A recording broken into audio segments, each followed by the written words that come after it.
तर बदलापूरमधील लैंगिक अत्याचाराचा खटला चालवण्यासाठी उज्ज्वल निकमांची आता नियुक्ती करण्यात आलेली आहे। ज्येष्ठ विधिज्ञ उज्ज्वल निकम यांची नियुक्ती करण्याचा निर्णय झालेला आहे। पण ही केसला तुम्ही लीड करणार आहेत काय सांगाल?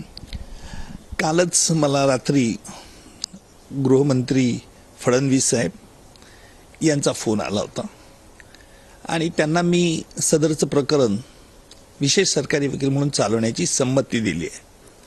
अर्थात सरकारी वकिलाचं रोल हा एकदा आरोपपत्र दाखल झाल्यानंतर येत असतो।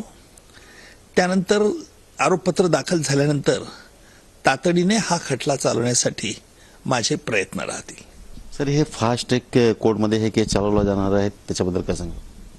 नाही, त्याकरता फास्ट ट्रॅक कोर्ट करता ठाणे कोर्टामध्ये काही विशिष्ट कोर्ट असतील। विशेषतः सदरचे प्रकरण हे पोक्सो कायद्याअंतर्गत ज्या विशेष न्यायालयाची स्थापना करण्यात आलेली आहे त्या विशेष न्यायालयात सदरचा खटला चालवले जाणे। बाल पीडित ज्यांच्यावरती अशा प्रकारचे अत्याचार होतात हे अत्यंत गंभीर संवेदनशील असतात आणि या घटनेनंतर लोकांचा उद्रेक होणं, संताप होणं हा नैसर्गिक असतो। परंतु कृपया अशा प्रकरणातून कुठल्याही प्रकारचं राजकारण केलं जाऊ नये। सर, जर बघितलं तर जी मुलगी होती त्यांचा उपचार पण हॉस्पिटलमध्ये मिळत नव्हता, त्याच्याबद्दल काय सांगाल?